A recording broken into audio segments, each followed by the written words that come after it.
Good evening guys and welcome back to the new vlog. आज आहे आदित्यची सुट्टी, माझी नाही. त्याची सुट्टी मंडेला असते, माझी सुट्टी संडेला असते. सो माझा वर्किंग डे आहे. बट स्टील आज इव्हिनिंगला आम्ही डिनरला काय बनवत आहे ह्याचा हा व्लॉग असणार आहे. खूप जास्त यम्मी टेस्टी एग्स बनवणार आहे. तुम्ही पण असे एग्स ट्राय करा. मी पण एक जणांची रेसिपी फॉलो करत आहे, त्यामुळे मी तुम्हाला नक्की सांगेल की मी कोणाची रेसिपी फॉलो केली जर ती सक्सेसफुल झाली तर. So let's get started. No, आजकालच्या माझ्या ब्लॉग्सला कॉपीराईट येते तो की काही म्युझिक वगैरे काहीही चालू नाही आहे ब्लॉगमध्ये. But still I don't know Y copyrights येतात. तुम्हाला जर यातलं काही नॉलेज असेल तर मला नक्की सांगा की कॉपीराईट्स का येत आहेत ते. काय सुट्टीचा काय प्लॅन? निवांत बसायचं, वेब सिरीज बघायची आणि आज संध्याकाळचं आहे तर खायचं. वा वा वा, क्या बात है. आज सकाळी दाल खिचडी बनवलेली मस्त झालेली. हां, thank you. Very good. I want quid pro quo something in return. मी हे डंबेल्स आणले आहेत आणि डंबेल्स कितीला आणले आहेत? फक्त 1100 रुपये. 1100 रुपयात काय काय मिळालं तुला? डंबेल्स मिळाले, लाईक बार मिळाला, प्लस ते डिटॅचेबल आणि अटॅचेबल आहेत. लाईक 2 kgs टोटल 16 kgs आहेत. प्लस त्यासोबत एक स्किपिंग रोप पण मिळालेले आहे. ॲमेझॉनवर मस्त मिळतं, चांगली क्वालिटी पण आहे आणि जरी टाईलवर पडलं तरी टाईलला डॅमेज होणार नाही, तसं म्हणजे होम फ्रेंडली इक्विपमेंट्स आहेत. वर्कआउटचं मोटिवेशन हवं असेल आणि तुम्हाला जस्ट स्टार्ट करायचं असेल काहीतरी, तर you can surely order that dumbbells. आणि आदित्यने टू स्टार्ट विथच केला आहे. तो बघतोय की ह्याच्यातनं काय फायदा होतो आणि मग हळूहळू तो पण अपग्रेड करेल. ते काही ना काहीतरी ह्या बोर्डवरनं वेगळं वेगळं लिहितो. तर आदित्यची आज सुट्टी आहे, तर आज सुट्टी नाही तर मग ग्रॉसरी लिस्ट असतात, काहीतरी चांगलं मोटिवेशनल कोट असतं, असं वेगळं वेगळं काय काय असतं ह्याच्यावर. आता आम्ही दुसऱ्या घरी शिफ्ट झालो आहे, तेव्हापासनं जरा आम्हाला वेळ मिळायला लागला आहे टू कुक किंवा अजून बाकी सगळ्या गोष्टी करायला इन बिटवीन द स्केड्यूल. कारण इकडनं आमचं वर्क स्पेसेस दोघांचे पण जवळ आहेत.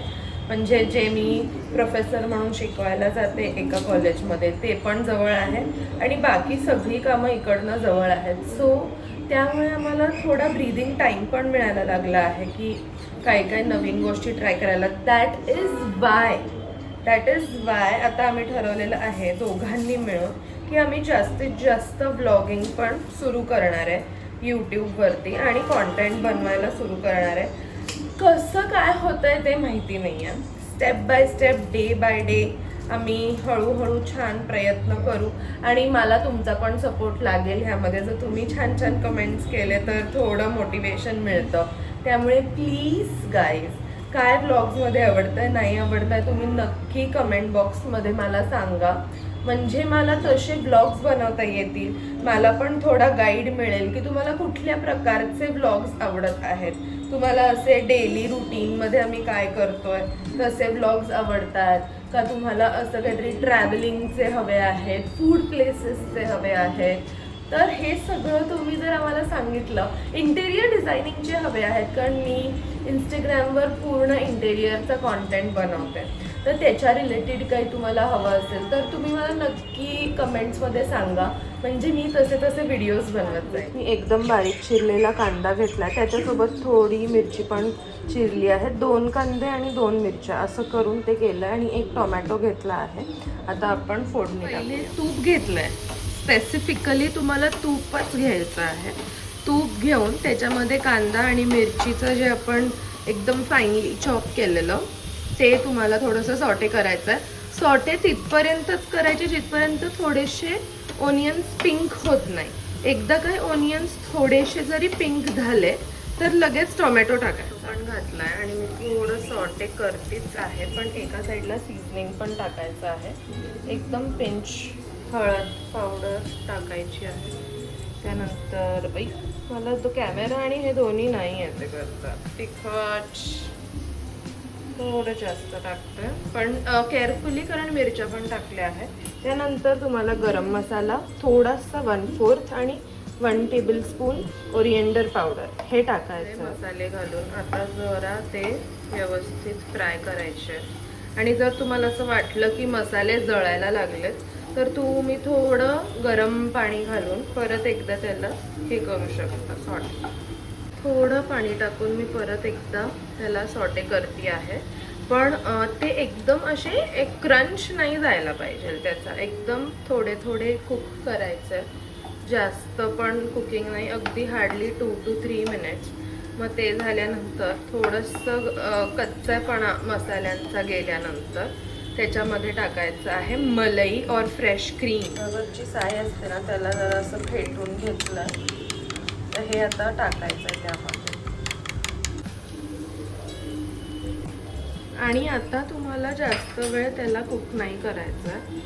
आता जेव्हा पण तुम्हाला फायनल करायचं आहे म्हणजे आता जेवायचं आहे तुम्हाला, तेव्हा तुम्ही त्याच्यात एग्स टाका.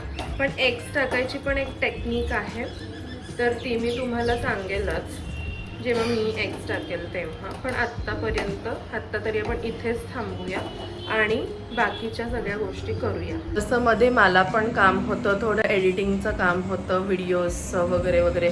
आणि आम्ही मूवी पण बघत आहोत, तिघी म्हणून एक मूवी आहे मराठीतला, तुम्ही पण नक्की चेक करा, खूप छान मूवी आहे.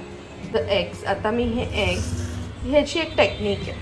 हे झालं सारण, हे आता मी ह्याच्यात क्रॅक करणार, ह्यात असे निशेस बनवणार म्हणजे छोटे छोटे असे स्पेसेस, तिथे ते एग टाकणार.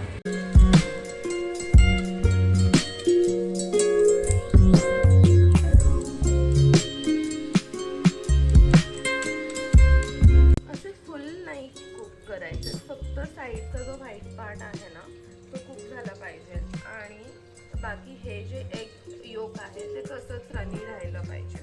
तर अशा प्रकारे तुम्ही पण ट्राय करून बघा. झाल्यावरती असं काहीसं दिसतं. आता हे एग योक फुल्ली कुक्ड नाही आहे, असं रनी कन्सिस्टन्सीचं आहे, पण एग व्हाईट पूर्ण कुक्ड आहे.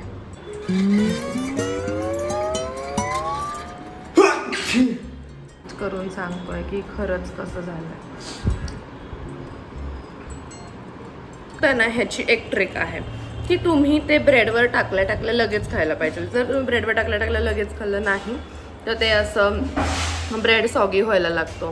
बनवता इथे झाला राडा, त्याच्यामध्ये पूर्ण पाणी बाहेर आलं आणि पूर्ण फ्लोअर पाण्याने भरलं. आता हे क्लीन करायला आधी लागेल.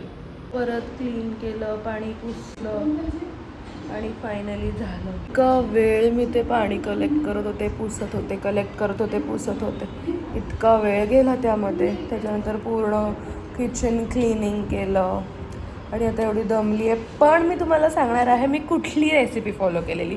तर युअर फूड लॅब म्हणून आहे, संजोत कीर शेफ आहेत, तर त्यांची रेसिपी मी फॉलो केली होती.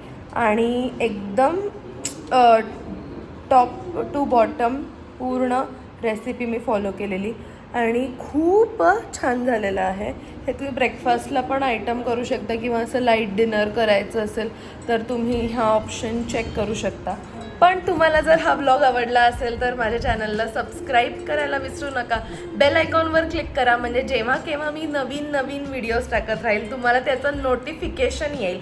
आणि कमेंट करून सांगा की तुम्हाला ह्या व्लॉगमधलं सगळ्यात जास्त काय आवडलं ते. See you in the next vlog. Bye bye.